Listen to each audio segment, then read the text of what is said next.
அஸ்ஸலாமு அலைக்கும் ரஹ்மத்துல்லாஹி வபரகாத்துஹு. அண்ணல் நபி ஸல்லல்லாஹு அலைஹி வஸல்லம் அவர்கள் அருளியதாக ஹஸ்ரத் அபூ உமமா ரலியல்லாஹு அன்ஹு அவர்கள் அறிவிக்கிறார்கள். ஆதமின் மகனே, உனது தேவைக்கு போக மிஞ்சிய பொருளை தர்மமாக செலவிட்டுவிடு. அது உனக்கு மிக்க நல்லது. நீ அதனை தடுத்து சேமித்து வைப்பாயானால் அது உனக்கு கெட்டதே. ஆனால் தேவைக்கு தக்கபடி தடுத்து தேக்கி வைப்பதில் பழிப்பில்லை. செலவழிப்பதில் உன் பொறுப்பில் உள்ளவர்களிலிருந்து செலவிட ஆரம்பம் செய். ஏனெனில் அவர்கள் மீது செலவிடுவது மற்றவர்களை காட்டிலும் மேலானது. விளக்கம்: இக்கருத்துக்கு ஆதாரமாக ஆயத்து வரிசை 4ஆம் எண்ணிலும் எழுதப்பட்டது. அதில் அல்லாஹு தாலா எவ்வளவு தேவைக்கு போக மிஞ்சியுள்ளதோ அவ்வளவையும் செலவழித்து விடுங்கள் என திருவுளமாகியிருக்கிறான். அங்கு இந்த ஹதீஸும் இடம்பெற்றிருக்கிறது. தெளிவுபடுத்தி முக்கியத்துவத்தை உணர்த்தவே திரும்ப இங்கு எழுதப்பட்டுள்ளது. தனக்கு தேவைக்கு போக மேல் மிச்சமான பொருள் சேமித்து வைப்பதற்கு அறவே அருகதையற்றது என்பதுதான் உண்மை. இதனை அல்லாஹ்வின் வங்கியில் சேர்த்து விடுவதே அதற்குரிய மிக மேலான வழியாகும். பிறகு அதற்கு எந்த அழிவும் நேராது. அதன் மீது எந்த ஆபத்தும் வராது. அது கடுமையான துன்பம் நிறைந்த ஒரு வேலைக்கு உதவக்கூடியதாகிவிடும். அந்த வேலைக்கு முன்பாக இங்குள்ள தேவைகள் ஒன்றுமே இல்லை. ஆனால் அங்கு அந்நேரம் சம்பாதிப்பதற்கான வழியும் இராது. தன்னுடன் எடுத்துச் சென்றதுதான் மூலதனமாக இருக்கும். இந்த ஹதீஸில் சொல்லப்பட்ட 2ஆம் விஷயம் தேவைக்கு தக்கபடி தடுத்து தேக்கி வைப்பதில் பழிப்பில்லை என்பதாகும்.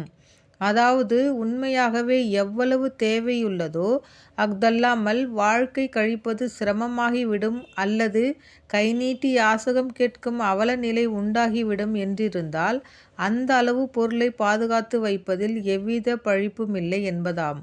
யாருக்கு உணவளிப்பது தன் பொறுப்பில் இருக்கிறதோ அவர்கள் மனைவி மக்களாயினும் சரி அல்லது பிற மக்களாயினும் சரி, சொல்லப்போனால் தான் கட்டி வைத்து வளர்க்கும் மிருகங்களாயினும் சரி, அவைகளின் பராமரிப்பும் அவருடைய பொறுப்பாகும். அதனை தட்டி கழித்து பாராமுகமாக இருப்பதால் பாவமும் பழியும் உண்டாகும். பரிசுத்த ஹதீஸில் நபி ஸல்லல்லாஹு அலைஹி வஸல்லம் அவர்களின் அருள்வாக்கு: யாருக்கு உணவளிப்பது தன் பொறுப்பில் உள்ளதோ அதை பாழ்படுத்தி விடுவது ஒரு மனிதனின் பாவத்திற்கு அதுவே போதுமானதாகும் என கூறப்பட்டுள்ளது. அப்துல்லா இப்னு சாமித் ரலியல்லாஹு அன்ஹு அவர்கள் இயம்புகிறார்கள்: நான் ஹஸ்ரத் அபூதர் கிபாரி ரலியல்லாஹு அன்ஹு அவர்களுடன் இருந்தேன். அவர்களுக்காக பைத்துல் மாலில் நிர்ணயமாயிருந்த உபகார சம்பளம் அவர்களுக்கு கிடைத்தது. அவர்கள் தனது தேவை பொருட்களை வாங்குவதற்காக சென்று கொண்டிருந்தார்கள். அவர்களுடைய அடிமை பெண்ணும் கூட இருந்தாள்.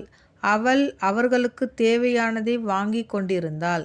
தேவைப்பட்ட பொருட்களை வாங்கிய பிறகும் அவளிடம் 7 பொற்காசுகள் மீதமாகிவிட்டன. அவர்கள் அடிமை பெண்ணிடம், அப்பொற்காசுகளுக்கு சில்லறை மாற்றி கொண்டு வா, அதனை பங்கிட்டு விடலாம் என்றார்கள். அப்பொழுது நான், அப்பொற்காசுகளை உங்கள் வசமே வைத்திருக்கவும், இன்னும் பல தேவைகள் உண்டாகலாம், விருந்தாளிகளும் வந்து கொண்டே இருக்கின்றனர் என்றேன். உடனே அவர்கள் என்னிடம், எனது அன்பர் நபி ஸல்லல்லாஹு அலைஹி வஸல்லம் அவர்கள், எந்த தங்கமும் வெள்ளியும் முடிச்சு போட்டு வைக்கப்படுமோ அது அல்லாஹ்வின் பாதையில் செலவிடப்படாத வரை அதன் உரிமையாளரின் மீது தீப்பொறியாகவே அமையும் என நவில நானே கேட்டிருக்கிறேன் என்பதாக அறிவித்தார்கள். அஸ்ஸலாமு அலைக்கும் ரஹ்மத்துல்லாஹி வபரகாத்துஹு.